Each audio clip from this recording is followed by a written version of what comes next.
Girassol Jornal, boa noite. Está aberto o ano parlamentar. Presidente da República falou ao país sobre o estado da nação. Nesta edição, a nota sobre a mensagem passada aos angolanos. Estratégia Nacional de Promoção do Investimento Agroindustrial apresentada métodos improvisados para conter vazamentos. Desporto nacional e notícias internacionais também em destaque. Girassol Jornal, quarta-feira, 15 de outubro. Vamos informar. Bem-vindos.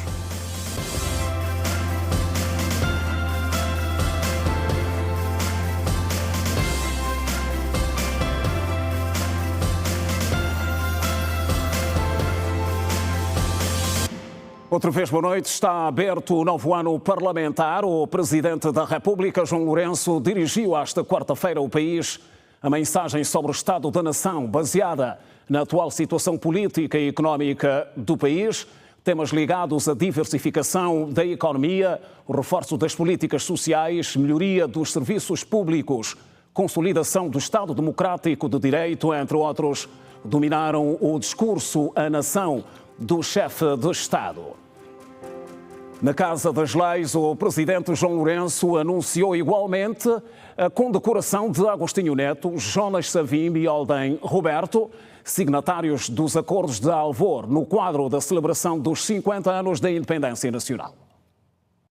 O Presidente da República lembrou que a caminhada até a conquista da liberdade não foi fácil. Custou a vida de muitos filhos da nação, trouxe o luto e a dor a muitas famílias e derramou o sangue de muitos angolanos. João Lourenço recorreu às palavras do Presidente Neto, segundo as quais a bandeira que hoje flutua é o símbolo da libertação, fruto do sangue, do ardor e das lágrimas e do abnegado amor do povo angolano. E para a surpresa da audiência, visivelmente emocionado, João Lourenço, na qualidade de Presidente da República, titular do Poder Executivo e comandante em chefe das Forças Armadas angolanas, anunciou a condecoração dos signatários dos Acordos de Alvor, nomeadamente Alden Roberto pela FNLA, Jonas Savimbi pela UNITA e António Agostinho Neto pelo MPLA. É uma boa forma de contribuir para o fortalecimento da nação e de inspirar a nossa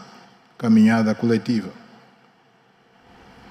É neste quadro, no espírito do perdão, da paz e da reconciliação nacional, da unidade da nação, que vamos estender este reconhecimento nacional aos signatários dos Acordos de Alvor, atribuindo a todos eles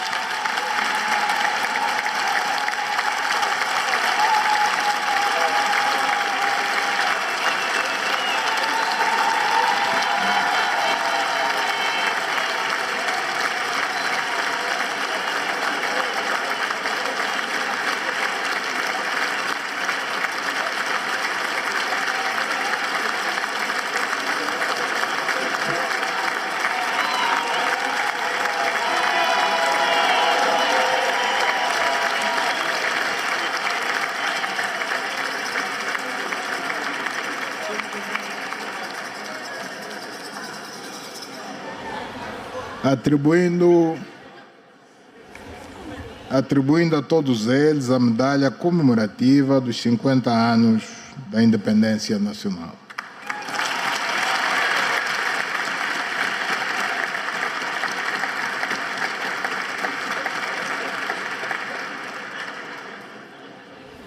Não temos dúvidas de que este gesto, adicionado ao trabalho que temos vindo a fazer para a dignificação possível das vítimas dos conflitos políticos e para o consolo reparador dos seus familiares, é um indelével contributo à reconciliação nacional.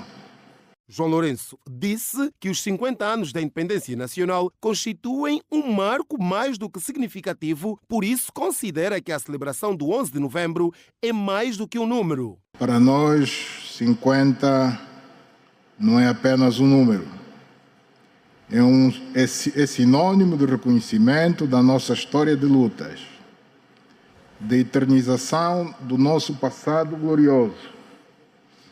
É sinônimo de paz, de perdão e de vontade de nos reerguermos juntos para concretizarmos os nossos sonhos.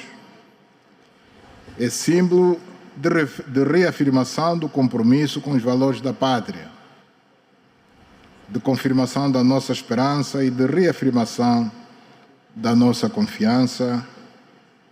É sinônimo da nossa certeza de que Angola unida vai vencer. Esta é uma nação que aprende com os seus erros, que supera os seus desafios e que celebra as suas conquistas. Este é o Estado da Nação que juntos estamos a construir há 50 anos. Viva a independência nacional, viva a paz. O presidente da República falou também do pós-independência, marcado por 27 longos anos de uma guerra entre filhos da mesma terra, que dizimou a vida de milhões de angolanos, mutilou física e mentalmente várias gerações e adiou os sonhos da madrugada do 11 de novembro de 1975. Todavia, o presidente Lourenço rendeu homenagem ao presidente José Eduardo dos Santos ao lembrar parte das suas palavras proferidas em abril de 2002, quando apelava para o perdão e a reconciliação entre os angolanos. Como disse o presidente José Eduardo dos Santos na sua mensagem à nação, proferida no dia 3 de abril de 2002, quando nos preparávamos para abrir um novo capítulo da nossa história, abro aspas, quem ama verdadeiramente a paz tem que saber perdoar e reconciliar-se com o seu próximo, contribuindo assim para a união verdadeira e sólida dos angolanos, sem prejuízo para as divergências que uns e outros possam expressar. Fecho aspas.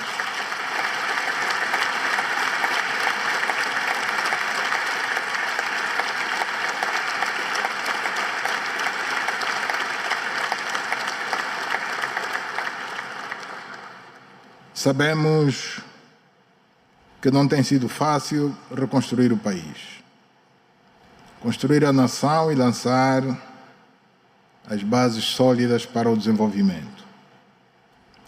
Presenciamos o sacrifício que milhões de angolanos fazem todos os dias, com esperança e confiança em todos os domínios da vida nacional, para fazer o nosso país crescer e para fazer do nosso país uma terra de prosperidade.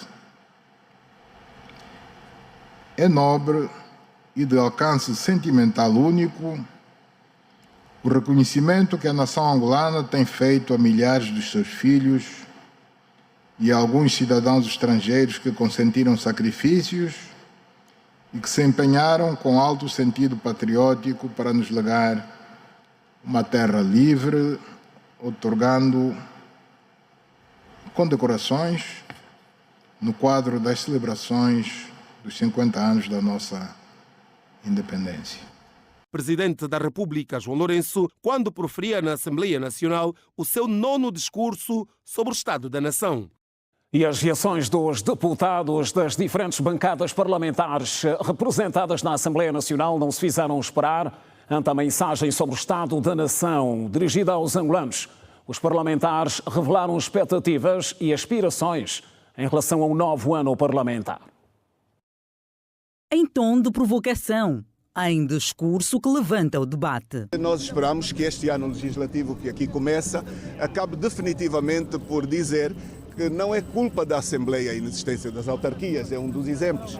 É culpa do poder político que comanda o país. Mas com a esperança reafirmada de um futuro melhor. Efetivamente, Angola tem rumo, continuamos a seguir por esta caminhada com passos firmes e seguros rumo ao progresso social. Para a vice-presidente do MPLA, a mensagem apresentada foi de grande impacto e anima para as metas que o país espera alcançar e concretizar em diferentes setores. A número 2 do MPLA reafirmou o compromisso da mulher angolana, que cada vez mais vem se destacando em todas as áreas. Ficamos particularmente satisfeitos com o que ouvimos e naturalmente mais satisfeitos ainda por percebermos de que efetivamente Angola tem rumo.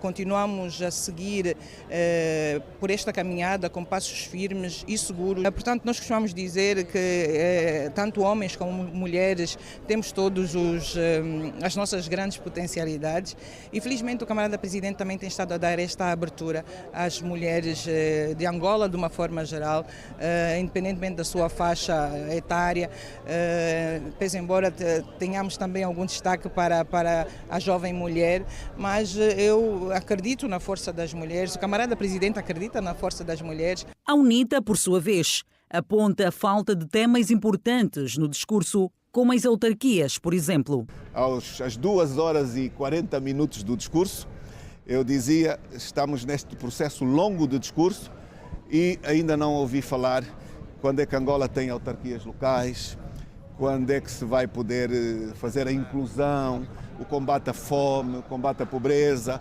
E no fim, acabamos com esta questão, que é uma questão que nós tanto exigimos, tanto solicitamos e que andamos a perder tempo. Já o Partido de Renovação Social, PRS, receia que os planos e projetos apresentados sejam concretizados em curto espaço de tempo. Um país que esteve vários anos sem dar passos e agora vai querer dar os passos ao mesmo tempo. Isto é um pouco difícil, portanto, tem que se olhar pela saúde, tem que se olhar pela habitação, tem que se olhar pelo emprego, tem que se olhar, enfim, tudo deve ser feito ao mesmo tempo. E nesta visão, nesta ansiedade de querer-se fazer tudo ao mesmo tempo, é claro que há algumas coisas que vão avançar segundo as possibilidades e outras não. É aquilo que nós podemos ouvir. Portanto, há cifras muito interessantes que superam outras, mas outras estão muito aquém da nossa expectativa. Na província de Malães, por exemplo, um dos grandes desafios prende-se com a falta de infraestruturas. Infraestrutura, estradas, porque sem estrada não há desenvolvimento. Por isso, isto precisamos. Nós, nesse momento, fomos contemplados com 400, se não estou em erro, de estrada. Está em curso e nós sabemos que temos ainda municípios com muitos problemas, mas com esse previsão que temos aqui, eu sei que vamos conseguir. Sua Excelência disse muito bem, tocou em todos os setores, Malães não ficou de fora e nós estamos com certeza que, mesmo com essas dificuldades que temos, já temos município que tem estrada, mas ainda temos, por exemplo, temos o Marimba, Carrombo, mas dentro de dia vão resolver. Mesmo dentro da cidade de Malães também ainda há umas vias, mas sabemos que isso vai ser para pouco tempo. Mensagem do Presidente da República sobre o Estado de Nação, baseada na atual situação política e económica do país. Já aqui dissemos temas ligados à diversificação da economia, o reforço das políticas sociais, melhoria dos serviços públicos, consolidação do Estado democrático e de direito, entre outros, dominaram o discurso à nação do chefe de Estado.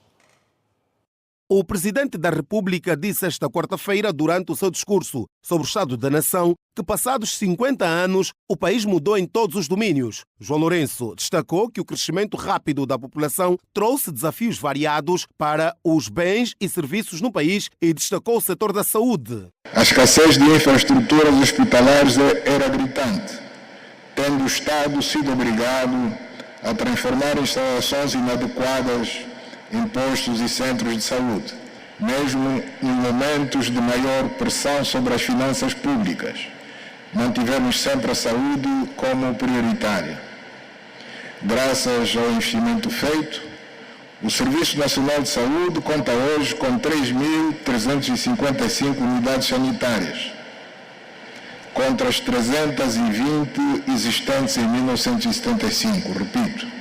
Estão disponíveis 44.222 camas, 1.609 das quais para cuidados intensivos.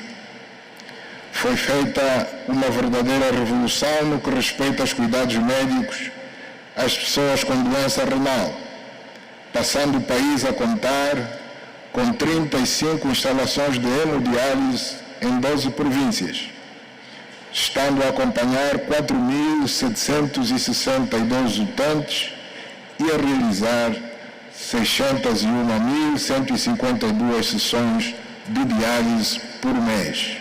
João Lourenço não deixou de destacar o investimento feito em infraestruturas para o atendimento assistencial médico e medicamentoso de alta complexidade, assim como na especialização dos profissionais de saúde. O presidente enumerou também as estruturas já em funcionamento e o número de profissionais que hoje estão ao serviço da saúde pública. Com bastante sucesso, começamos a cirurgia robótica no Complexo Hospitalar de Doenças Cardiopulmonares Cardeal Dom Alexandre do Nascimento, onde foram instalados 2 robôs e já foram realizadas com êxito 28 cirurgias de urologia minimamente invasivas. Igualmente decisivo é o investimento no capital humano para acompanhar quer o crescimento das unidades sanitárias, quer os avanços da ciência e da técnica.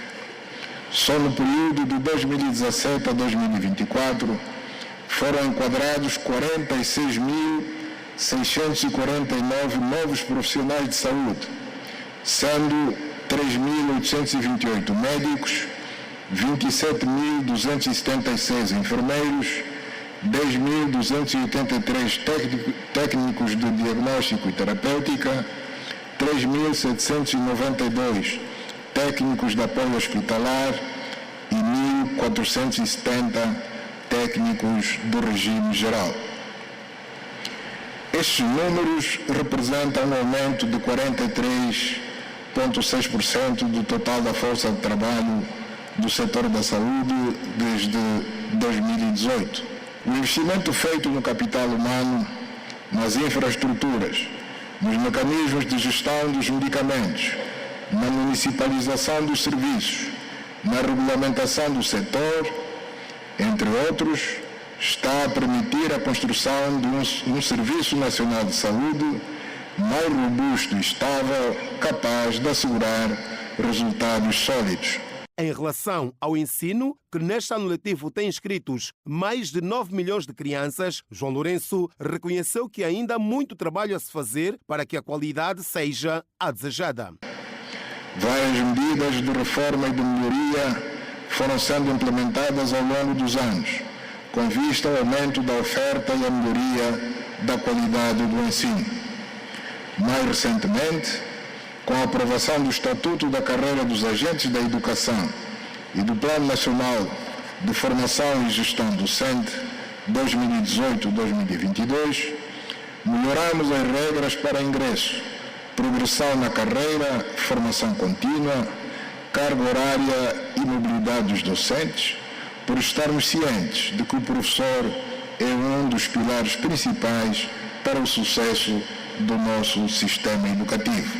Por outro lado, foram admitidos nos últimos anos 68.153 funcionários no setor da educação, sendo 53.653 professores e 14.500 funcionários auxiliares da carreira geral. Vale ainda realçar que de 2018 a 2025 foram nomeados definitivamente para o quadro do pessoal da educação um total de 125.385 professores que estavam em regime probatório e eventual.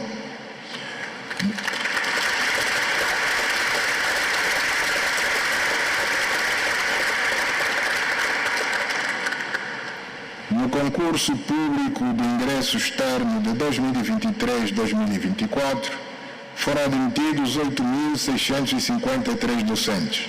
Entretanto, o chefe de Estado reconheceu que as condições em algumas escolas e incentivo aos professores não são dos melhores. João Lourenço falou em investimento de mais de 100 milhões de euros para reverter o quadro atual.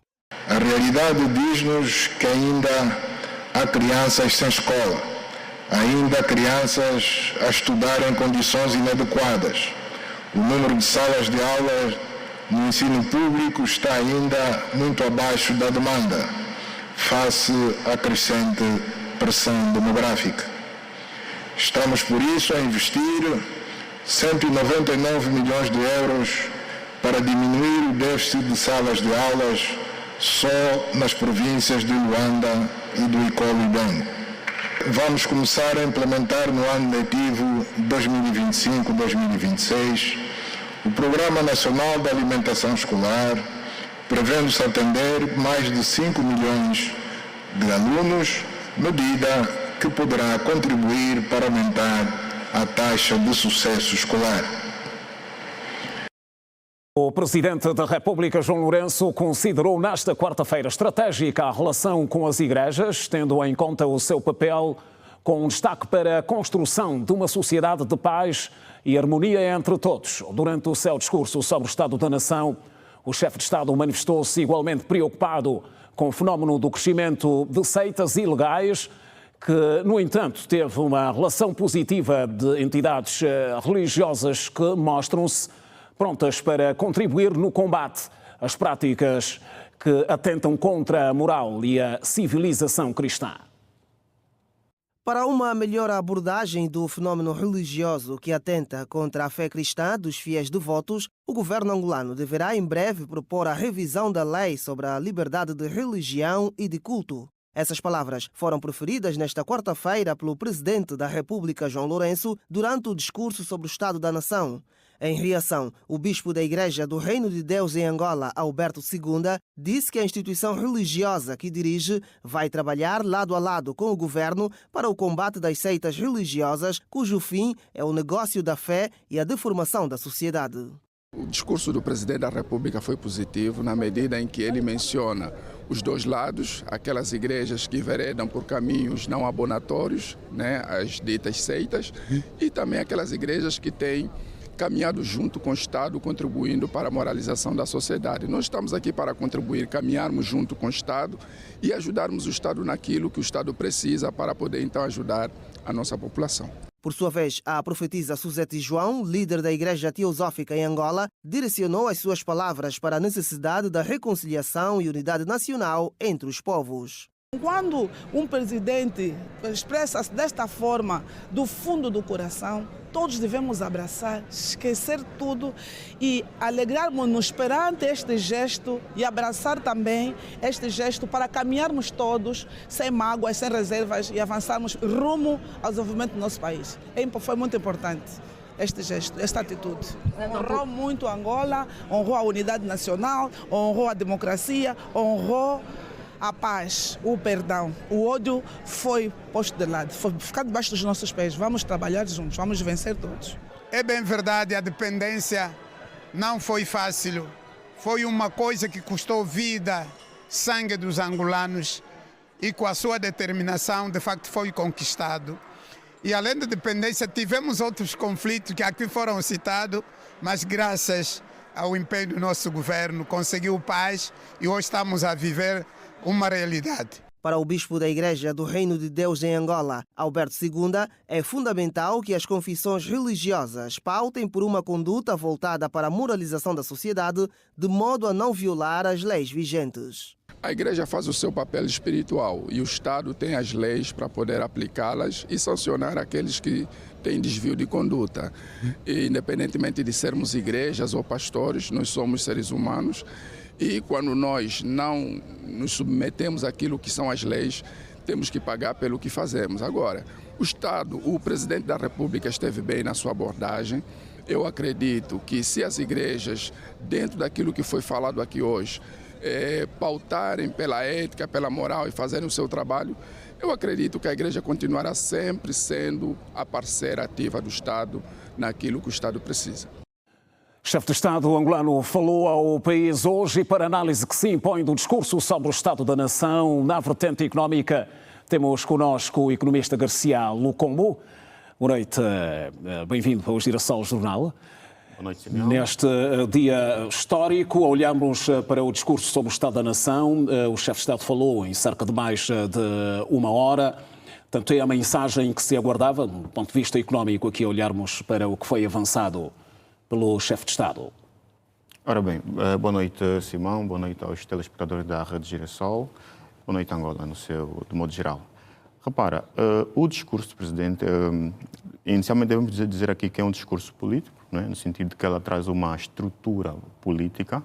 Claramente, existem outras modalidades de discursos, como o discurso jurídico, mas aqui dar nota que foi um discurso meramente, totalmente político, porque o Presidente traz aqui uma perspectiva daquilo que são os feitos ao longo da trajetória da concepção do país ou da Angola, numa perspectiva soberana. Ou seja, se olharmos bem, vamos ver que o Presidente da República começa a discursar trazendo a concepção do país numa perspectiva pré-histórica, trazendo ainda aqui a ideologia da chegada dos portugueses, não é? No século XV, e posteriormente a soberania territorial, e na sequência também falou da soberania monetária. Portanto, um discurso baseado com todos os eixos, tá? Passado, presente e futuro. Ou seja, traz aqui de forma generalizada e amplificada aquilo que é a trajetória de Angola enquanto um país soberano, até a data presente. E do ponto de vista económico, com um setor produtivo bastante presente na intervenção do chefe de Estado. Exatamente. Ele destaca infraestruturas, a agricultura em Estado, transportes. O que é que lhe pareceu exatamente o que o chefe de Estado resumiu na mensagem? Repara, neste sentido. Com o ganho da paz, como frisou o Presidente da República no seu discurso, não devemos esperar um outro perfil, a não ser mesmo a construção de infraestruturas que vão, de certo modo, permitir aqui o funcionamento, a operacionalização da economia como um todo para garantir o bem-estar da vida das populações, não é? Entretanto, é um discurso onde podemos ver que o Presidente da República transmite aqui, do ponto de vista psicológico, uma mensagem que venha de facto confortar as pessoas, no sentido de que ele está preocupado com a questão das infraestruturas e fez menção de muitas infraestruturas, sobretudo no domínio da saúde, mencionou muitos hospitais e fez também aqui uma análise comparativa daquilo que foi a estrutura que tínhamos depois do período pós-colonial e aquilo que se conseguiu até a data presente, essencialmente de 2018 para cá. Era exatamente o que se esperava, a necessidade de se projetar o país. O chefe de Estado deixa isto de forma clara na sua intervenção. Que novidades é que pode destacar naquilo que a mensagem trouxe, em termos de perspectivas no domínio económico? Exatamente. Repare, o discurso veio muito completo, muito amplificado, muito generalizado. Agora, depende muito da corrente individual, não é?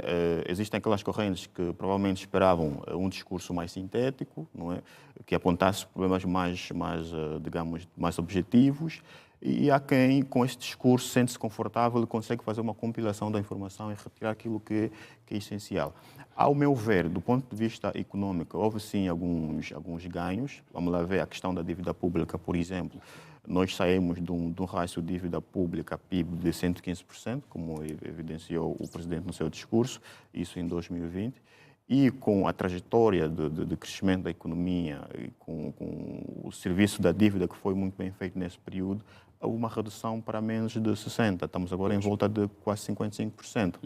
E repara que houve uma contribuição muito significativa do crescimento do Produto Interno Bruto de 2024, que cresceu 1,4 pontos percentuais acima da taxa de crescimento da população. Não é? A economia cresceu 4,4%.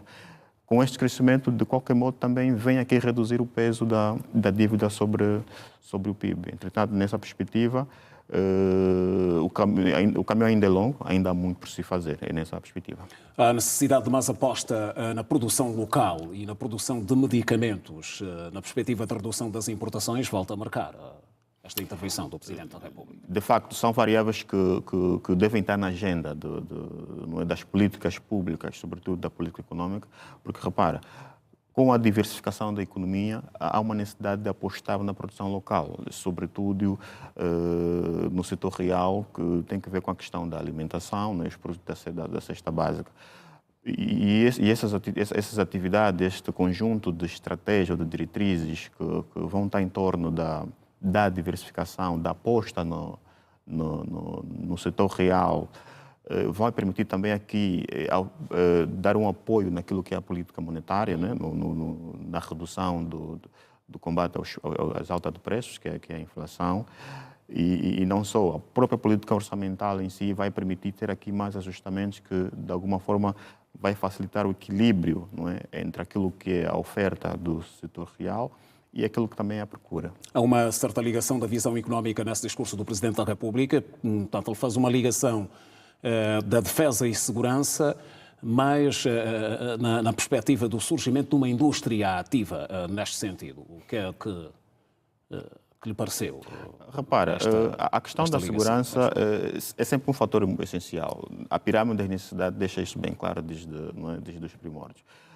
Investir em segurança é sempre importante, essencialmente numa fase em que o contexto geopolítico internacional vai sempre gerando algum alarme em relação a questões de inseguranças, e é importante que os países devem estar preparados do ponto de vista de segurança. E não só no domínio da geopolítica, mas também na perspectiva, tendo em conta que há uma necessidade urgente de se gerar receita pela via do turismo. E da atração de investidores. E da atração de investidores. E a questão da segurança é um fator primordial para que o país esteja mais confortável em recebermos aqui visitantes que queiram então explorar aquilo que Angola pode oferecer para também gerar bem-estar quer para os nossos cidadãos, quer para os estrangeiros. Há uma insistência na aposta da produção, na aposta do aumento da produção local. Esta é efetivamente a solução para a redução das importações para o caso do nosso país? Efetivamente, a única via, a via mais equilibrada para permitir que reduzamos as importações, vamos lá, o que é a importação? A importação é trazer bens ou serviços de outros países para o nosso país, porque efetivamente o país não tem capacidade de produzir internamente.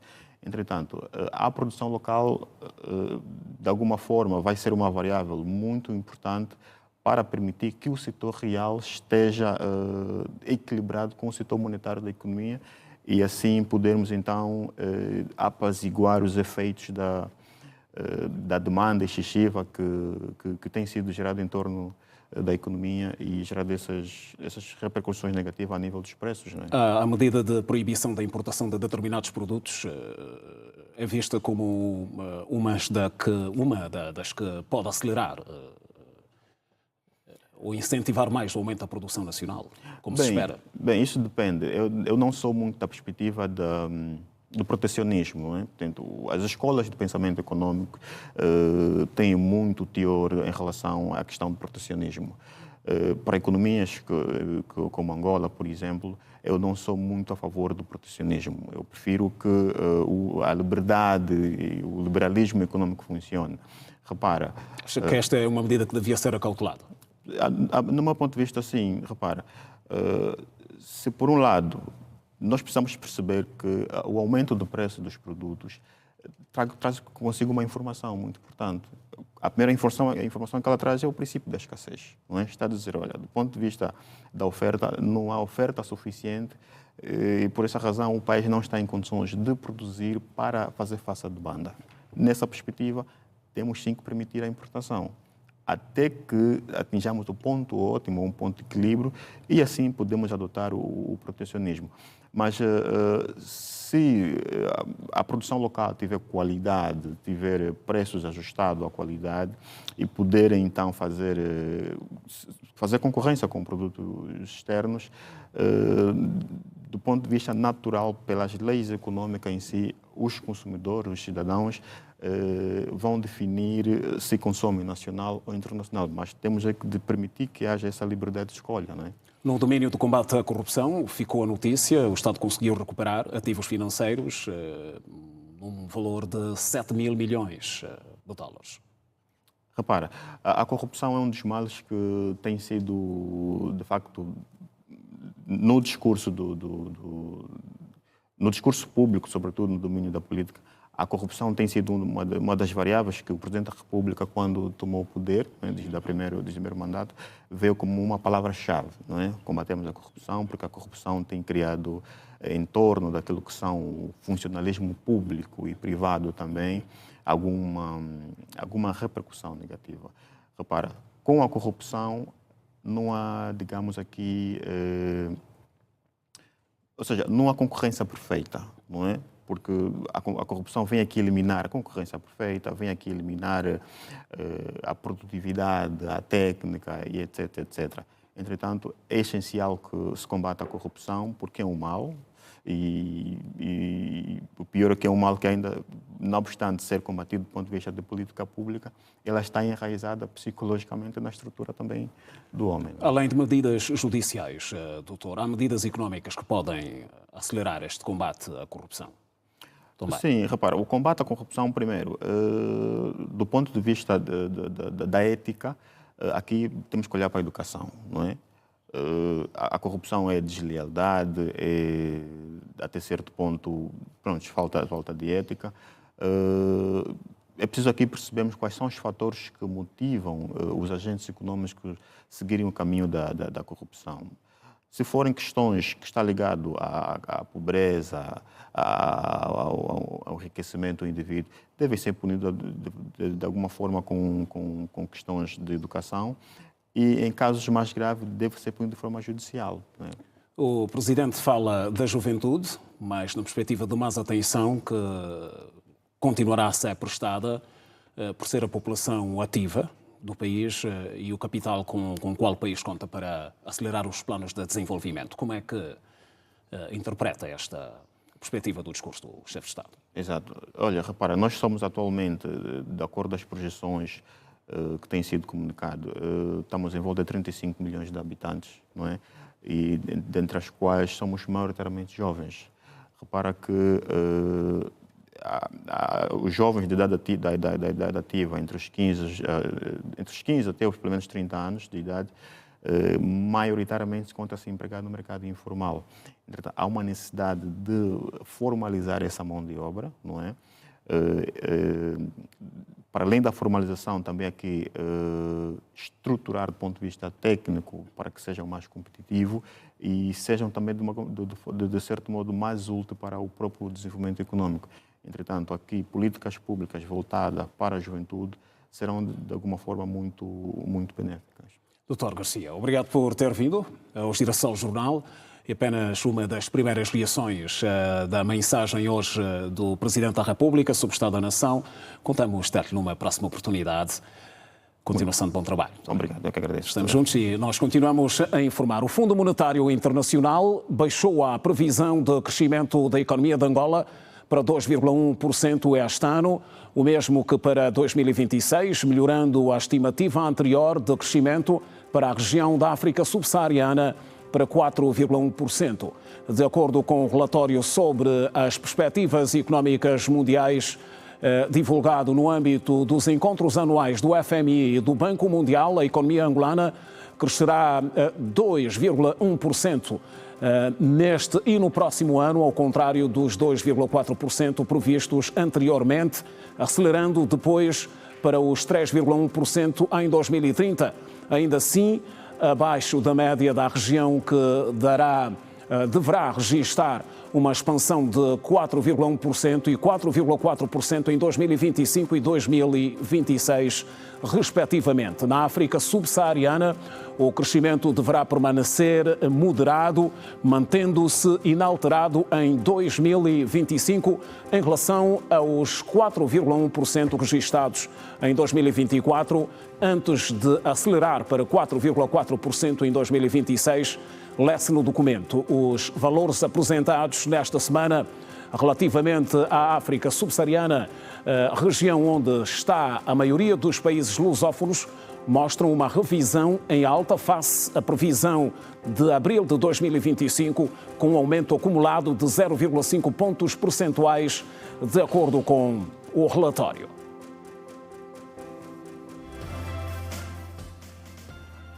Prevenção do cancro da mama. Rastreio de prevenção. Em destaque.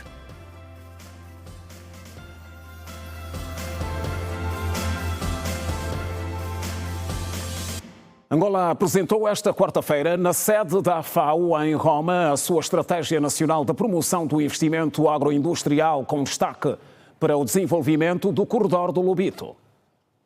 A iniciativa apresentada esta quarta-feira enquadra-se no Fórum Mundial de Alimentação, denominado Hand in Hand, que reúne países e parceiros globais em torno da Agenda de Cooperação para o Desenvolvimento Sustentável, que teve início em Roma, na Itália, nesta segunda-feira. A Ministra de Estado para a Área Social, Maria do Rosário Bragança, destacou na sua intervenção a importância do Fórum como espaço para reforçar parcerias, promover a segurança alimentar e combater a fome e a pobreza no mundo, e apresentou um plano de investimento de Angola sobre a sustentabilidade alimentar e da agricultura, o potencial do corredor de Lobito para fomentar o projeto e atrair investimentos na zona rica em água doce e terras aráveis. A presença da delegação angolana no evento tem ainda incidência noutras atividades, como na inauguração da primeira exposição internacional From Seeds to Food, que quer dizer da semente ao alimento, e na celebração do Dia Mundial da Alimentação, que assinala o 80º aniversário da Organização das Nações Unidas para a Alimentação e Agricultura, FAO. O secretário de Estado para Investimento Público, Ivan dos Santos, apresentou os principais eixos da estratégia angolana, que incluem a valorização da agricultura, o investimento em grãos básicos, como arroz, trigo, milho e soja, e a produção de carne e frango, como pilares da diversificação econômica e da geração de emprego. Participam igualmente na missão governamental o ministro da Agricultura e Florestas, Isaac dos Anjos, a ministra das Pescas e Recursos Marinhos, Carmen do Sacramento Neto, a secretária de Estado das Relações Exteriores, Esmeralda Mendonça, e a embaixadora de Angola na Itália, Josefa Sacco, entre outros altos responsáveis. E no próximo sábado, dia 18, os voos da TAG terminam as suas operações internacionais a partir do aeroporto 4 de fevereiro. No dia 19, domingo, a companhia vai receber os primeiros voos internacionais já no aeroporto António Agostinho Neto.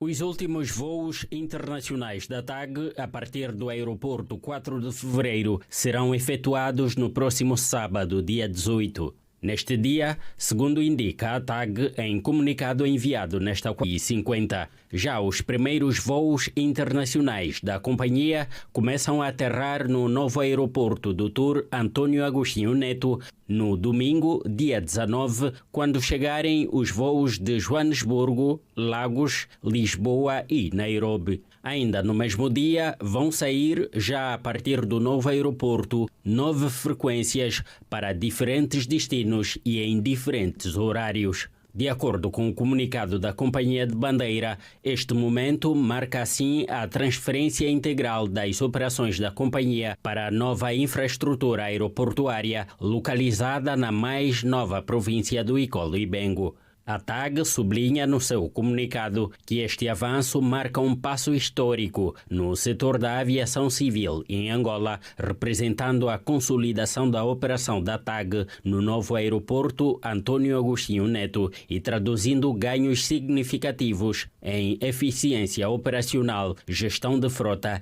e experiência do cliente. Com esta iniciativa, a Companhia de Bandeira torna-se na primeira a estrear o novo aeroporto, inaugurado a 10 de novembro de 2023. De lembrar que as 9 companhias aéreas que operam em Angola têm até final de novembro para passar a efetuar os seus voos comerciais internacionais a partir do novo aeroporto Dr. António Agostinho Neto. Terminado este processo, encerra-se assim definitivamente as operações no Aeroporto Internacional 4 de Fevereiro, em Luanda. Já daqui a pouco, o luto pela morte do antigo primeiro-ministro Raila Odinga no Quênia, e ainda hoje 9 seleções africanas já garantiram apuramento direto para o Mundial 2026.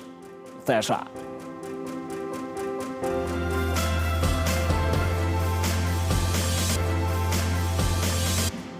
Já de volta ao Girassol Jornal, o governo do Quênia declarou 7 dias de luto pela morte do antigo primeiro-ministro Raila Odinga. O político que morreu hoje na Índia, vítima de um ataque cardíaco, foi lembrado pelo presidente Ruto como um gigante da democracia. Raila Odinga, de 80 anos, morreu enquanto fazia uma caminhada numa cidade da Índia, onde estava em tratamento. Segundo a polícia indiana, Odinga caiu na rua. Depois de socorrido, foi levado ao hospital, onde foi declarado morto. Em reação, o presidente do Quênia, William Ruto, que anunciou o decreto de 7 dias de luto nacional, descreveu Odinga como um gigante da democracia.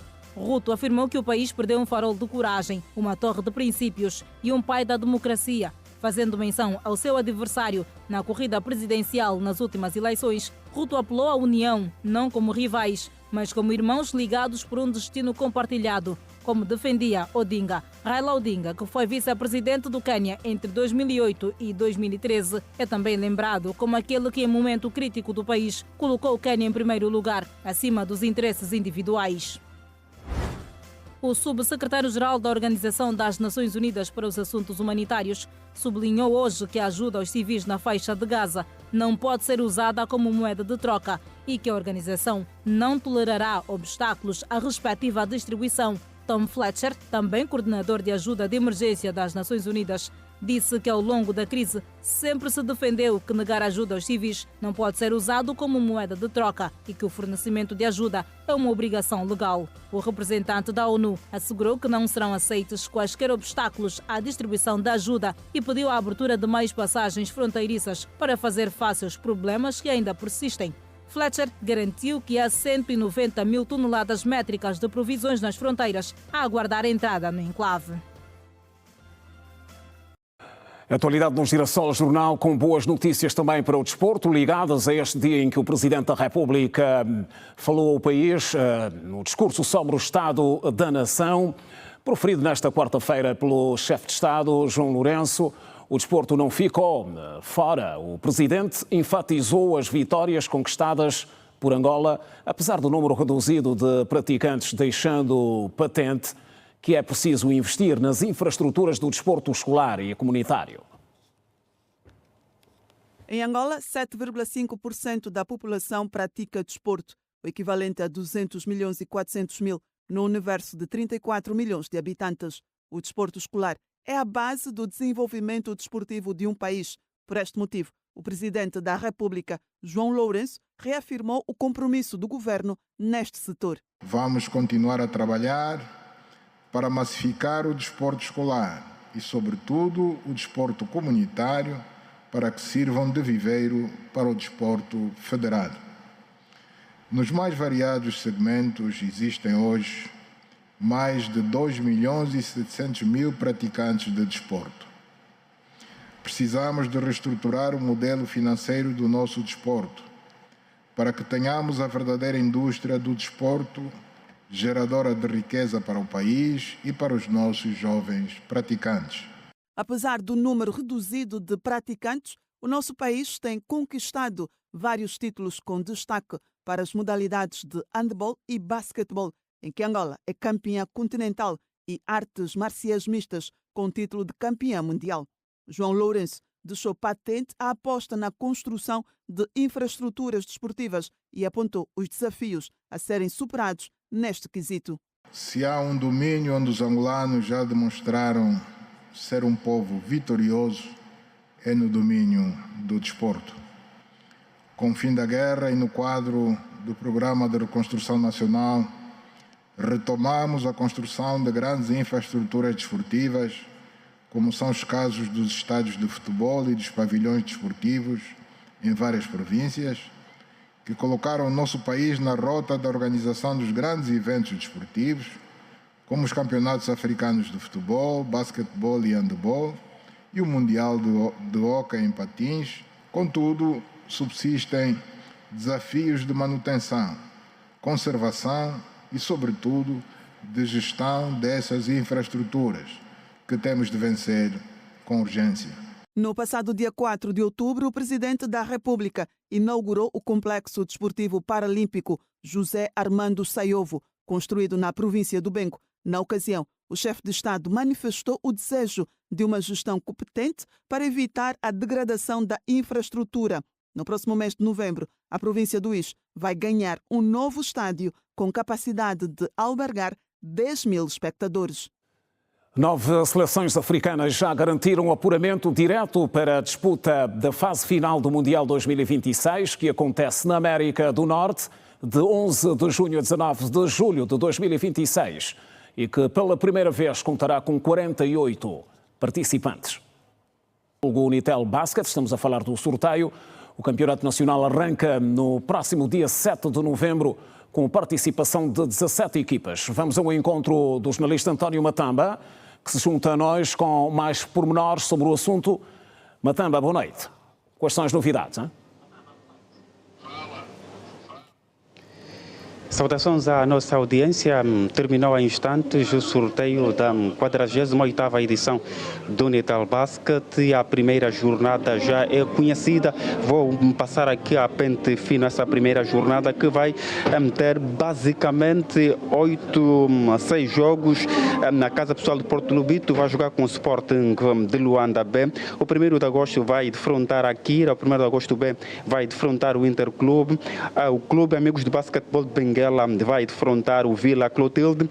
Jesus Cristo Basquetebol defronta o Ferrovia de Angola. O Petro de Luanda vai defrontar o Sporting B. E o Petro B vai jogar com o CFDK e descansa por imperativo de calendário na primeira jornada o Atlético Sport Aviação Asa. Recordar que nesta primeira jornada o grande destaque vai para o jogo entre o Petro de Luanda e o Sporting de Luanda, que de resto foram equipas que na temporada passada lutaram e até chegaram às meias finais do Unitel Basket passado. O sorteio terminou e o diretor de competição do Unitel Basket deixou também algumas referências, algumas situações devidamente esclarecidas, como é o caso dos moldes da competição. Para a próxima edição, esta edição que começa no próximo dia 7, são 3 modalidades de competição que foram definidas. No caso, a primeira etapa será a fase de grupos, depois, no caso a fase regular, depois da fase regular vem a fase de grupos. Nessa fase de grupos, as 6 primeiras colocadas da fase regular passam diretamente, depois as outras 10 que ficarem, as 10 melhores cotadas também vão disputar um play-off entre si a 2 voltas, e depois desses play-offs, nesses 10 vão sair 2 equipas que vão juntarem-se aos 6 primeiros colocados para se fazerem então as 8 equipas que irão para as meias finais, e depois das meias finais vem a fase dos play-offs, no caso finais. Vamos à conversa com um dos dirigentes do Petro de Luanda, é o diretor do clube, diretor desportivo do Petro de Luanda, no caso Bunga. Muito boa noite, está em direto ao Girassol Jornal. O sorteio saiu, o Petro começa com o Sporting de Luanda. No ano passado o Sporting e o Petro sempre demonstraram partidas bastante difíceis, e este ano vocês começam com o Sporting de Luanda. Que avaliação tem em relação a este sorteio? Pronto, boa noite. A avaliação é uma avaliação positiva, por assim dizer, né? É o adversário que calhou-nos na primeira jornada. Vamos jogar com todos eles, são 16 jogos, né? E temos que procurar competir ao máximo nível para que possamos estar na fase de 6, né? Do grupo A. Em termos de estratégia, são várias competições, Campeonato Nacional, Taça de Angola, tem ainda a BAL. Como é que o Petro está a se preparar para todas essas competições em que estará a participar?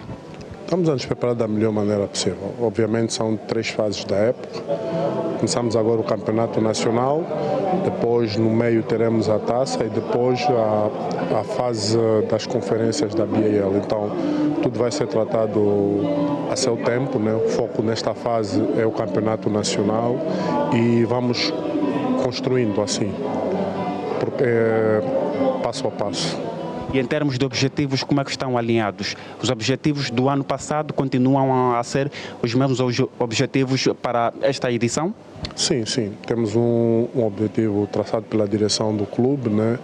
E que para esta época não mudam, né? Nós temos que ser competitivos, trabalhar no máximo para que no final possamos sorrir.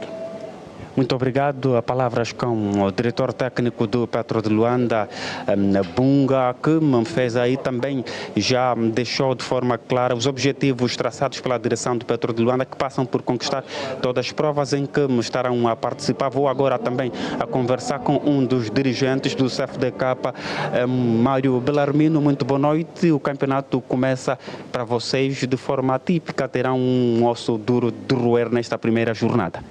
Boa noite. Primeiro, Agradecer o sorteio aconteceu. Agradecer também o número de equipas aumentou. Vai aumentar o número de jogos, o volume de jogo para os jovens. E temos a jornada contra o Petro-B.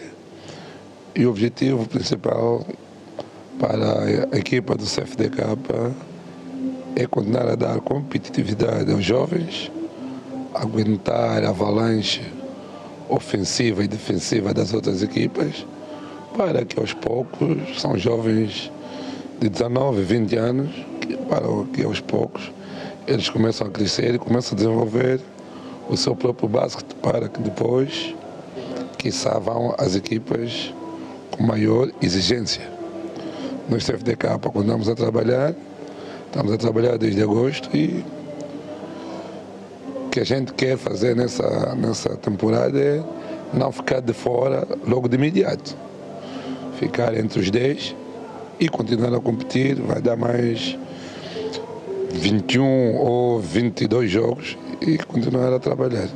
Muito obrigado. A conversa com um dos membros do CFDK, que nesta edição do Unitel Basket, a 48ª edição, começa com o Petro-B, e também deixou claro que vão lutar para estar dentro das equipas que passarão depois da fase regular a outra etapa da competição, no sentido de dar maior ritmo e rendimento também aos atletas dessa jovem equipa de Luanda. Vamos colocar um ponto final à nossa presença no Girassol Jornal e o desenvolvimento deste sorteio da 48ª edição do Unitel Basket. O caro telespectador terá com maior pormenor amanhã no programa Desporto na Rede.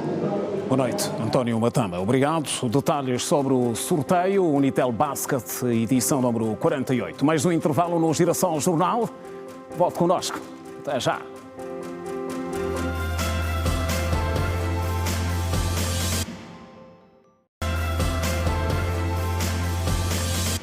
Regresso das notícias no Girassol Jornal. Cresce a preocupação entre a população com a segurança de algumas botijas de gás.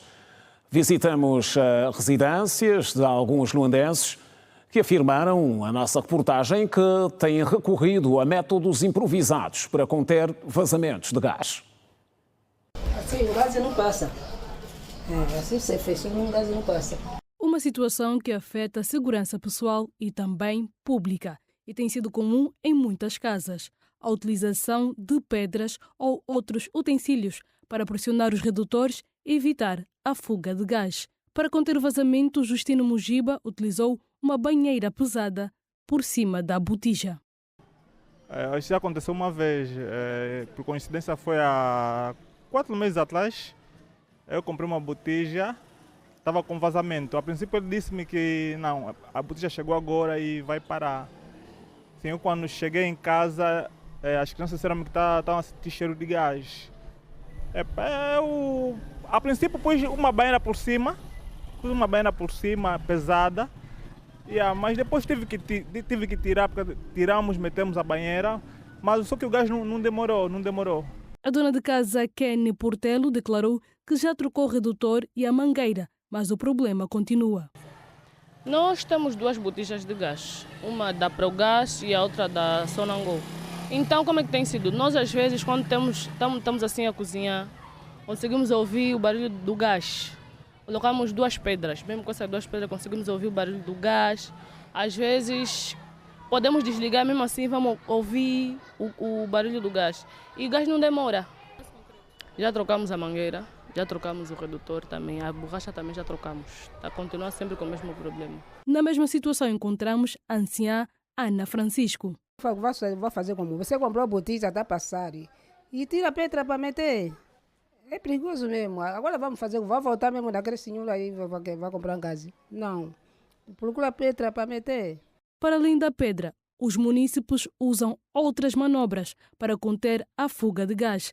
Clemente Capitango tem noção dos riscos, mas acredita que o ferro na mangueira é o método mais eficaz.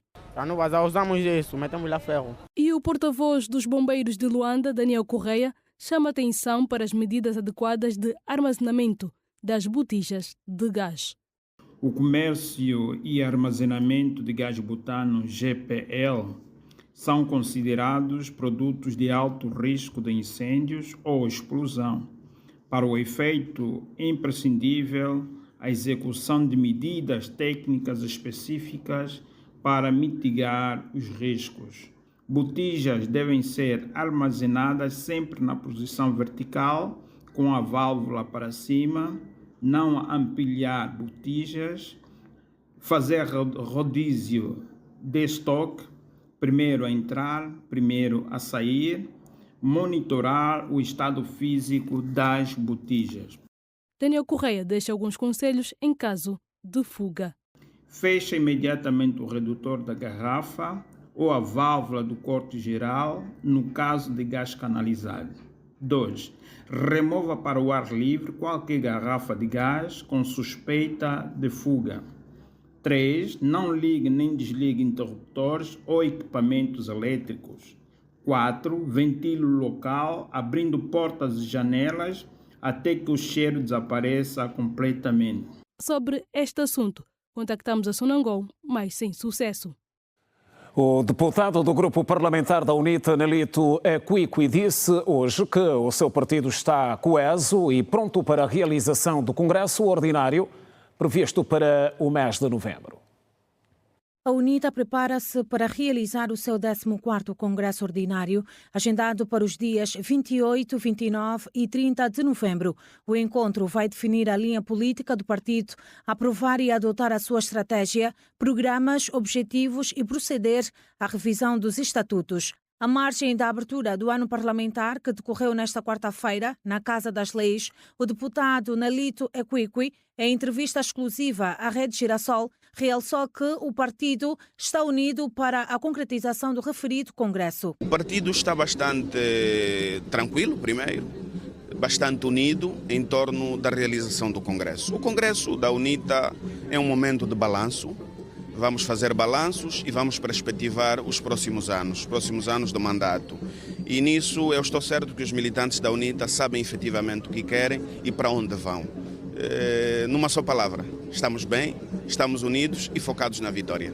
Por outro lado, a aprovação do pacote autárquico continua a ser uma questão que o partido deseja ver solucionada. Que se concretize a aprovação do pacote autárquico para que, enfim, se convoque as eleições autárquicas e os angolanos tenham poder local institucionalizado. Quanto à inflação registrada nos últimos tempos, Nelito Equiqui considera que o fenómeno não contribui para o crescimento da economia nacional. A inflação continua bastante alta.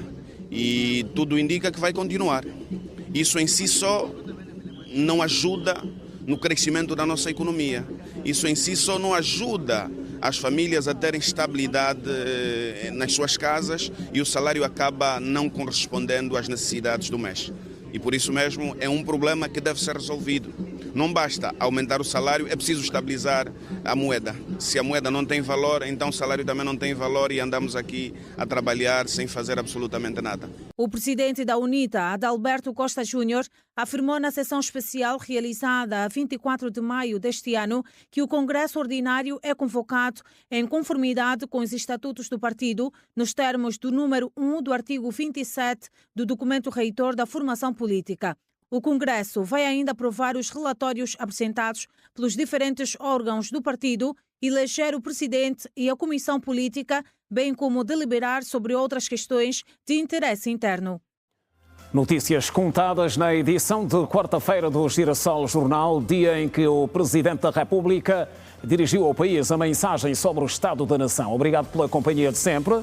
O Girassol Jornal volta amanhã à mesma hora, 19h45. Continuação de boa noite. Passe bem.